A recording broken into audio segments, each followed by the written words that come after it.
Seigneur, au nom de Jésus-Christ. Amen. Amen. Paul, just a minute. Restez debout. Ésaïe 42, 19 et 20.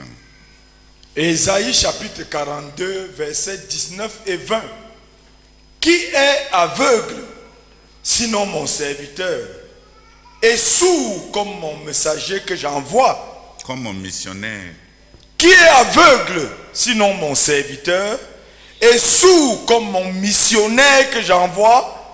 Qui est aveugle comme l'ami de Dieu, aveugle comme le serviteur de l'Éternel? Tu as vu beaucoup de choses, mais tu n'y as point pris garde. Tu n'y as pas prêté attention. Tu as vu beaucoup de choses, mais tu n'y as point prêté attention. On a ouvert tes oreilles, mais on n'a... Tu n'as rien entendu, tu n'as rien compris. Est-ce qu'il peut voir ça? Qui est aveugle? N'est-ce pas mon serviteur? Y a-t-il plus sourd que mon missionnaire, celui que j'envoie? Y a-t-il plus aveugle que le bénéficiaire de mon alliance de paix?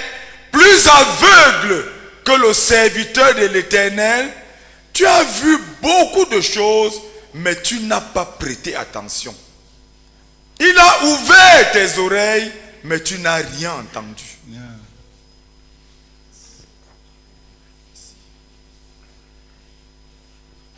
S'il vous plaît, les choses de Dieu suivent aussi les principes naturels de gestation. La fécondation est à quelques instants. Même si tu es un Indien Kamasutran, tu ne vas pas faire l'amour pour 72 heures. La fécondation, c'est en quelques instants. Mais la gestation, la formation des bébés dans le ventre va prendre combien de temps? Et quand la personne accouche et tu dois bâtir un homme utile, ça va te prendre combien de temps?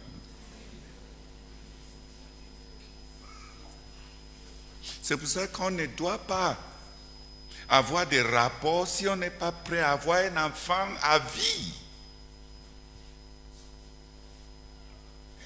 Il y a des choses qui se passent à l'instant.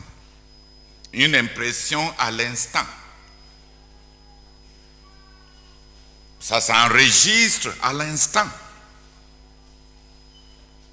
Mais former ça, développer ça, pour que ça devienne quelque chose. Regarde, c'est un principe aussi naturel qui marche même dans le monde animal. Jacob savait que s'il met les branches pelées devant les brebis, à force de fixer les branches pelées, ils vont finir par avoir une ingénierie génétique, n'est-ce pas? Donc Jacob connaissait l'ingénierie génétique. C'est aujourd'hui qu'on est en train de vouloir changer l'ADN. Jacob savait qu'on changeait l'ADN avec la concentration. C'est que tu vois, tu vas accoucher. Tu vois que le monde prend 6 ans pour arriver là où la révélation a amené les gens, n'est-ce pas? Ce que tu vois, tu vas devenir. Donc ce que tu vois dans les films, même si ce n'est pas maintenant, mais tu vas le faire. Ce que tu es en train de visionner sur ton écran, ne te trompe pas, tu vas le faire. La concentration et l'attention est un processus de gestation.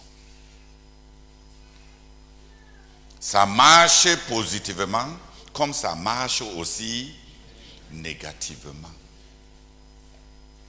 À force de concentrer sur le mal, tu deviens mauvais.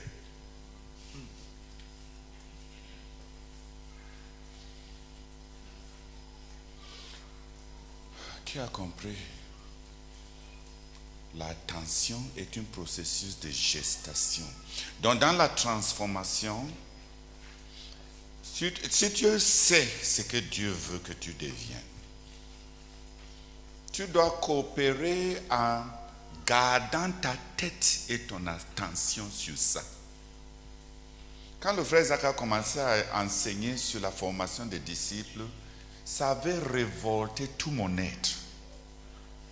Un presbytérien comme moi là, on a quitté la papauté et on commence à dire maintenant qu'on va suivre un homme. On fait volte-face. Nous sommes les protestants. Dis amen. On proteste. On proteste. Suivre l'homme. Beaucoup de mes frères qui avaient le même arrière-plan, ils ont fait comme s'ils suivaient sans avoir développé de conviction quant à ce qui rentre dans le fait de suivre.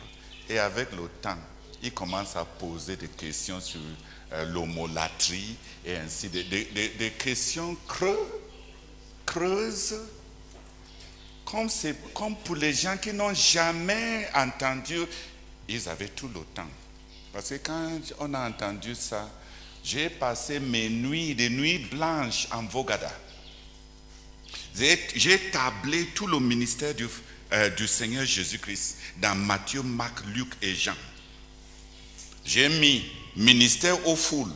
J'ai mis les passages. Ministère aux individus. Personnellement, j'ai mis là-bas. Et j'ai tablé. J'ai tabulé simplement comme ça. Je voulais d'abord, parce qu'à l'époque, j'ai rêvé quand je vais prêcher à des foules. Donc maintenant, quand on nous dit qu'on peut mieux servir le dessein de Dieu en se concentrant sur des individus sans frapper fort sans frapper fort pour la célébrité, vraiment. Ça avait tout en moi été révolté. Donc j'ai fait l'exercice. Pendant toute une semaine, j'ai tabulé. Et devant moi était tout le panorama était devant moi. Et de façon empirique, j'étais obligé de confronter le fait que le ministère du Seigneur Jésus à la foule n'avait pas l'impact comme son ministère aux individus.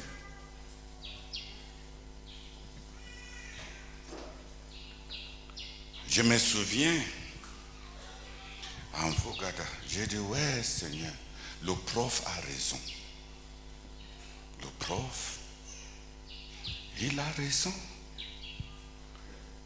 Mais Seigneur, tu sais que jusqu'ici, je voulais être un grand prédicateur. Des masses de foules connues.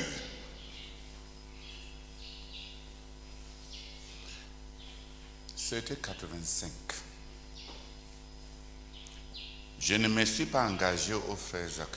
J'ai pris maintenant un an pour me poser la question, est-ce que je veux m'engager au frère Jacques? Je l'admire, c'est lui qui m'a conduit au Seigneur, c'est lui qui est mon père spirituel, mais est-ce que je veux le suivre?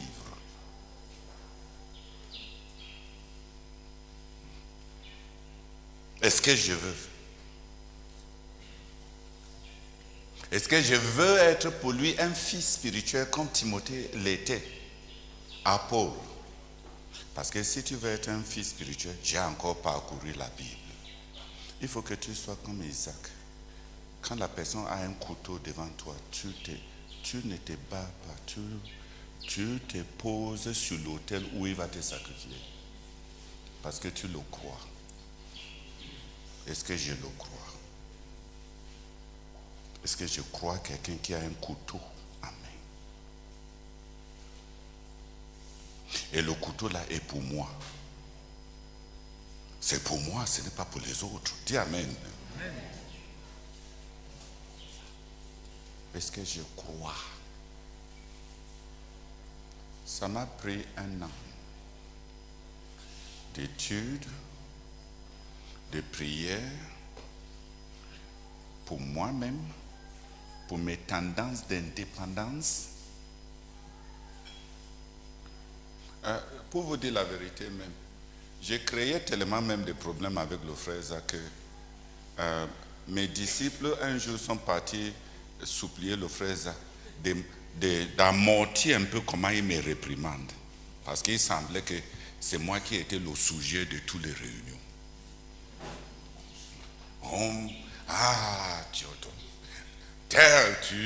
Tu penses comprendre ceci parce que tu as lu beaucoup et tu ne connais même rien. Un jour, certains de mes disciples sont partis maintenant pour le supplier. Au moins, ils ont récolté leur part aussi.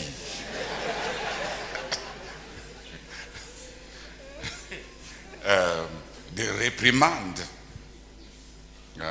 Il les a chassés, qu'ils ne connaissent rien. Parce que je ne faisais pas ce dont je ne suis pas convaincu. Certains d'entre vous, vous êtes naturellement bons. Peut-être certains d'entre nous, on a su ce que la Bible dit parce qu'on n'est pas naturellement bon. Il faut qu'on soit convaincu que c'est ce que la Bible dit. Qui a compris? La tête dure d'un graphie, les cœurs indépendants et rebelles comme des protestants.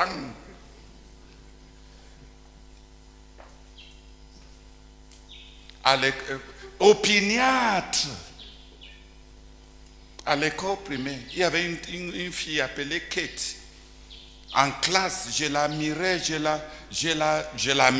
hein? Je la convoitais même. Jusqu'au jour où elle m'a dit qu'elle partait aux cathédrales, à la cathédrale. J'ai dit, la fille s'y est 4 ans.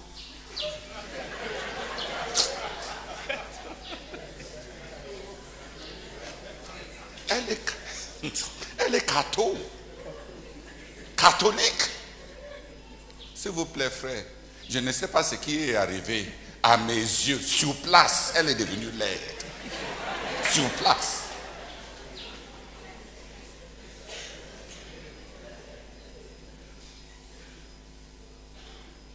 Je n'ai même pas réalisé que pendant 6 ans, je ne l'ai pas salué.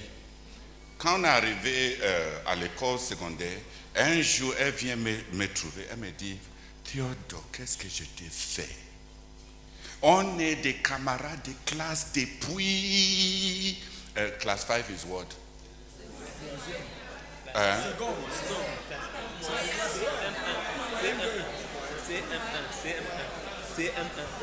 Cours moyen 1.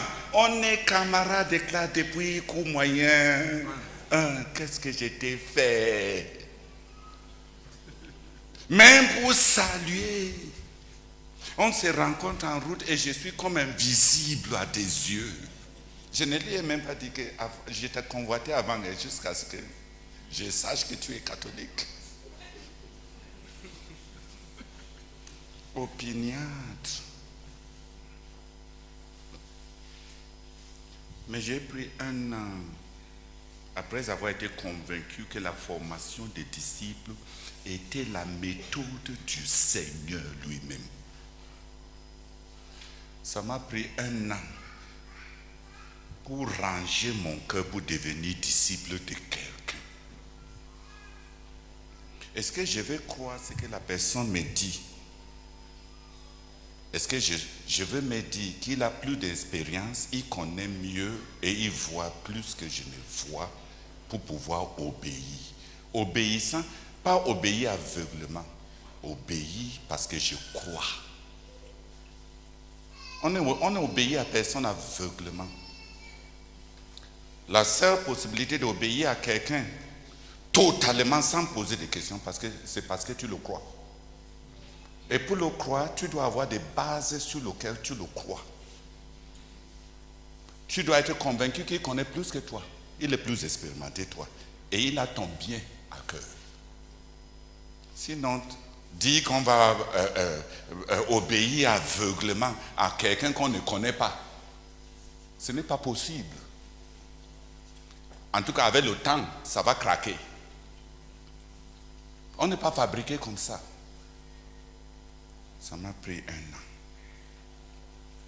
Après 1 an, j'étais maintenant convaincu que je crois le frère Zach et je vais m'engager à lui pour être son disciple.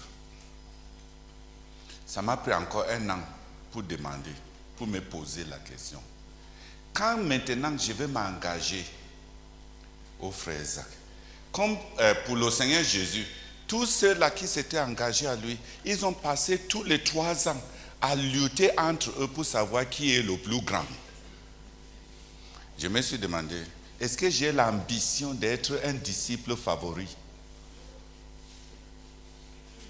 Parce qu'il faut que je sache pourquoi je suis en train de m'engager à lui et garder ma tête froide sur ce qui m'a fait m'engager à lui. Ce n'est pas une opportunité pour me chercher à nouveau. Après 1 an, le Seigneur m'a rencontré et m'a rassuré qu'il n'y a pas d'engagement et d'amour qui n'a pas d'ambition. Mais il y a 2 ambitions, l'ambition égoïste et l'ambition céleste.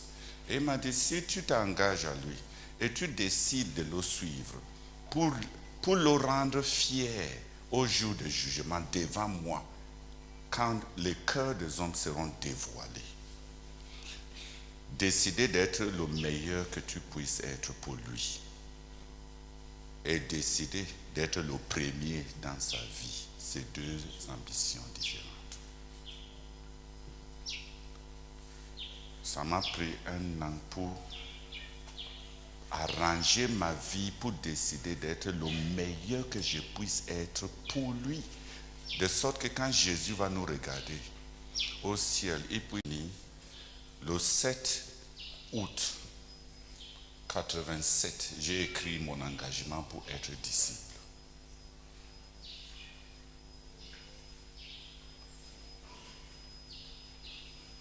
Parce qu'être disciple de quelqu'un, c'est comme épouser la personne.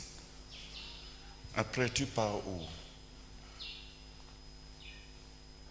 Après, tu pars où?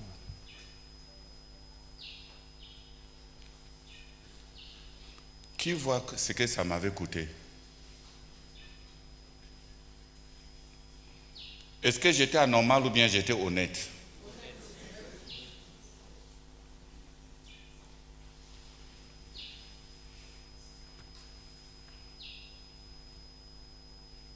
Si tu veux vraiment faire quelque chose,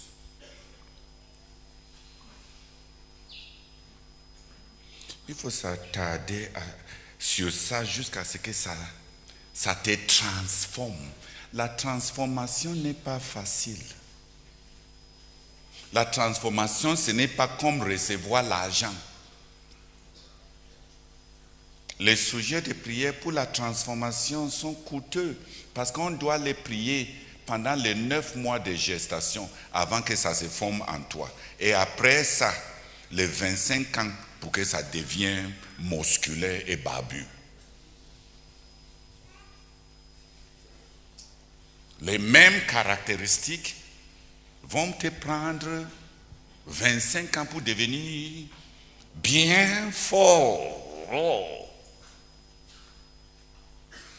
Et même après 25 ans, tu vas toujours les protéger par l'hygiène et par des mesures de sagesse. Parce que même la vie à 40 ans peut mourir à un instant. De la même manière, même la vie spirituelle développée pendant toute une vie peut disparaître en un instant.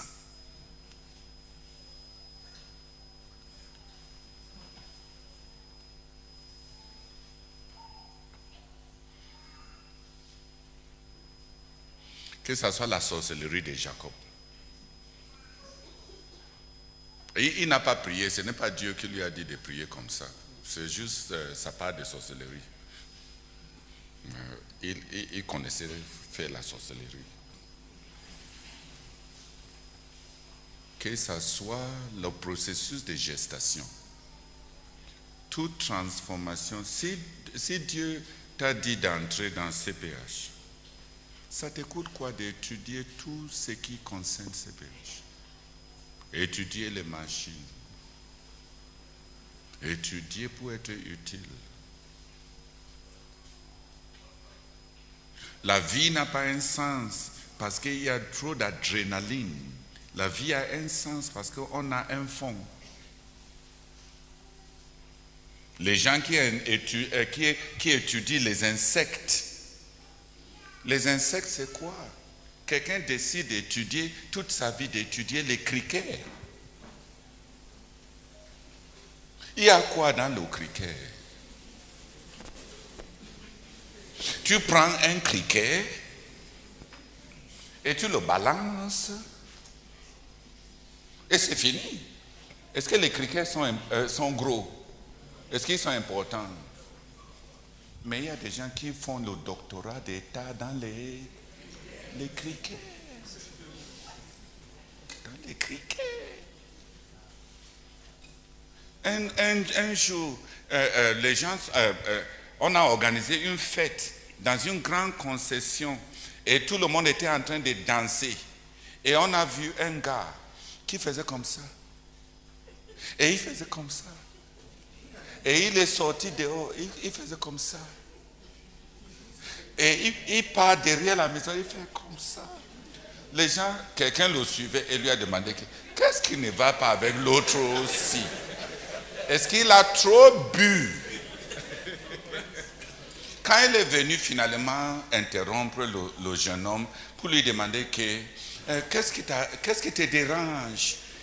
Le jeune homme bondit sur lui en lui disant avec excitation, et il lui demande, est-ce que tu sais qu'il y a 40 espèces de criquets autour de ces maisons? Il était en train d'identifier la tonalité de chaque criquet. Et il a identifié 40 espèces en une nuit. Est-ce qu'il est expert? Les autres qui dansaient savaient qu'il y avait 40 espèces de criquets dans la concession. Quand tu te concentres sur quelque chose, tu deviens expert. Et tu peux enseigner aux autres. Survoler tout, tu ne maîtrises rien et tu n'as rien. Et c'est la même chose dans la vie chrétienne. C'est la même chose. Quelqu'un dit que Dieu l'a appelé à être serviteur. Il ne prend pas le temps pour étudier tous les serviteurs dans la Bible. Et il ne lit pas dans les bibliothèques les gens qui ont été des serviteurs. Il ne lit pas, il ne se donne pas la formation et il veut être un bon serviteur. Et ça se ramène simplement au fait qu'il faut que celui à qui je me suis engagé dise que je suis un bon serviteur, même si je ne fous rien. Donc quand quelqu'un s'engage à toi pour être ton serviteur, c'est toi plutôt qui es à l'épreuve. Chaque moindre chose, il lève la main, tu applaudis.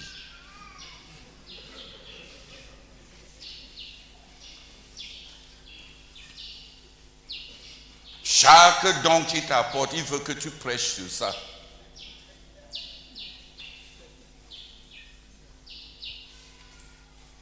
S'il vous plaît, qui m'a compris? Juste l'ignorance et les gens qui sont en train de gaspiller leur vie. Et les jalousies inutiles. Parce qu'on ne sert à rien.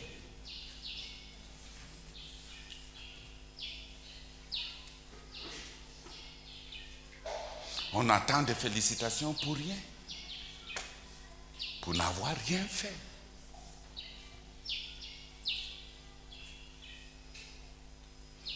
Si tu veux être serviteur, et c'est ça l'appel de Dieu pour ta vie, tu as besoin d'y mettre ta tête, ton cœur, ta vie, ton temps, ton attention, et de bien faire. Mais pas chercher une petite place pour un petit endroit pour aller t'accrocher. Hein? Et tu t'attends à ce qu'on te félicite pour n'avoir rien fait.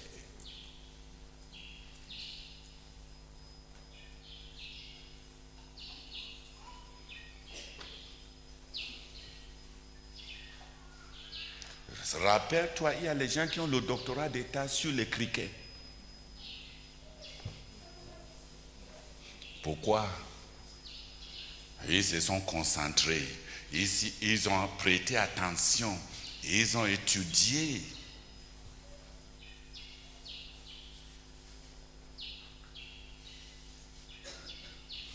Il y a un artiste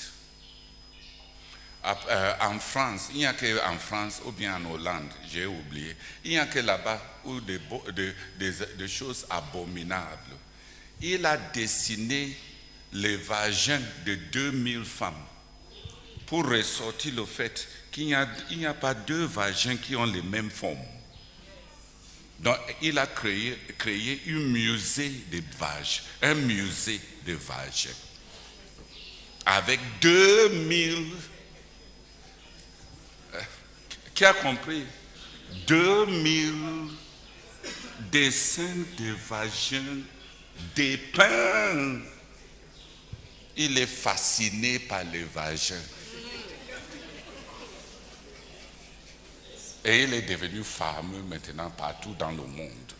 Parce qu'il n'y a personne d'autre qui a dessiné les vagins autant que lui.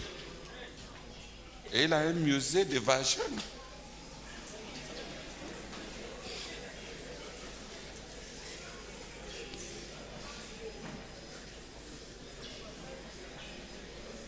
Tu vois, au moins, les autres regardent leur pornographie et ils n'arrivent à rien faire, n'est-ce pas? Lui, il met sa tête dans sa part. Et les gens voyagent maintenant partout pour venir voir la morphologie variée des catégories de vagins.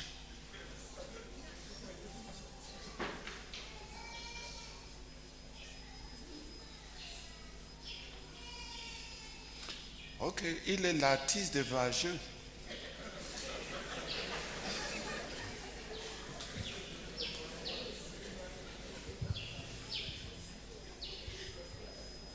C'est ridicule, n'est-ce pas? Est-ce que c'est ridicule? Maintenant, il gagne beaucoup d'argent sur les vagins.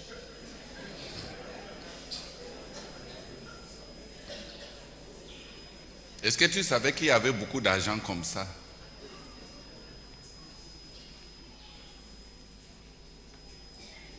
Mais il a concentré. Il s'est concentré pendant 15 ans. Il invite telle femme, il dessine son vagin. Il invite tel autre, des Africaines, des Indiennes, et tu t'assieds là devant lui, il dessine. 15 ans de sa vie.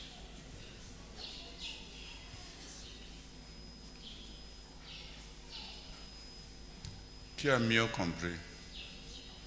Dans ce qui t'a touché, est-ce que tu y as donné ton attention?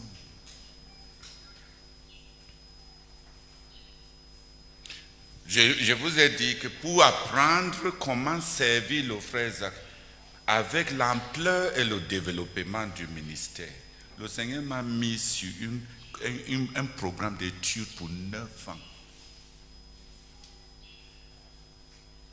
Pour apprendre comment le servir et être à la page et pour être pertinent pour lui quand notre ministère va toucher les autres nations. Est-ce que c'est les nominations que je cherche? Non. juste pour être pertinent, pour comprendre même ce que lui va recevoir comme révélation. On comprend les choses par rapport à une matrice de connaissances. Si tu pars dans le laboratoire chimique, mélanger les composés et cristalliser des cristals est facile pour tous ceux qui ont un sens méticuleux. Et il y a des gens qui ont les doigts artistiques. Ils cristallisent des cristals très mignons. Mais si tu ne connais pas la chimie, tu ne pourras pas interpréter ce que toi-même tu as fait. Ça n'aura pas de sens pour toi.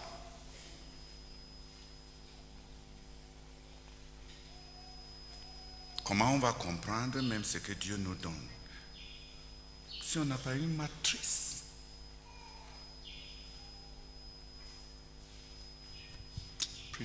Priez comme ça, je vais m'arrêter par rapport à... Maintenant, qui connaît comment bénéficier, c'est très coûteux quand Dieu touche ton cœur. C'est très coûteux. Il faut y attarder. Même pendant mes méditations, si Dieu me parle sur quelque chose, j'ai fini d'écrire ce qu'il m'a dit.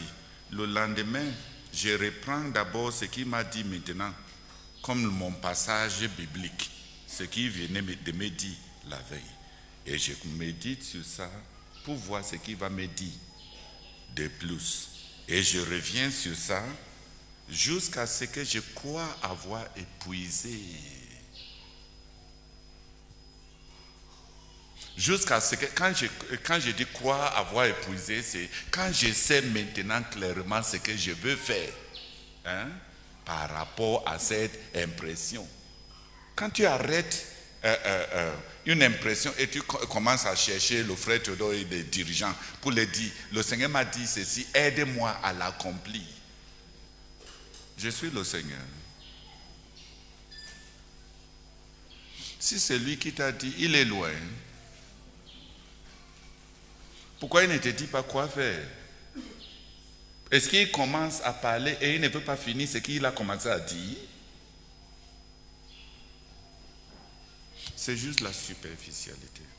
Balancer sur les autres la superficialité. Et on a beaucoup d'impressions, beaucoup de lumière à l'intérieur, pas d'obéissance dans la vie. Et on ne change pas.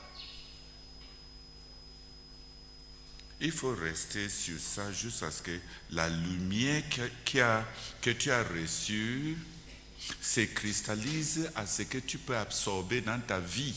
C'est ça qu'on appelle méditation. Comme la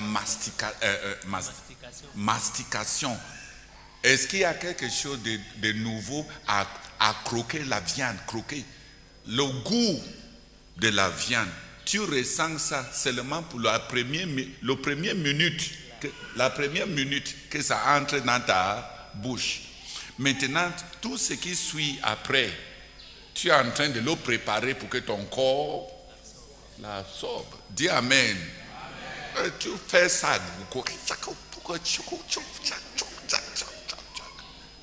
Après, là, maintenant, ce n'est plus le goût.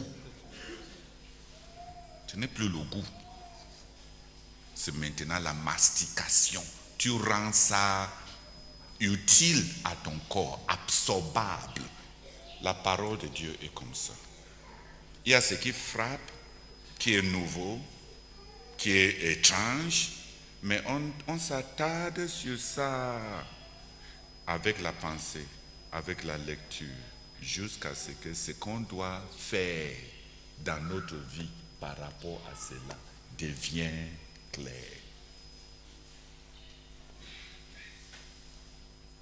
Ok, prions.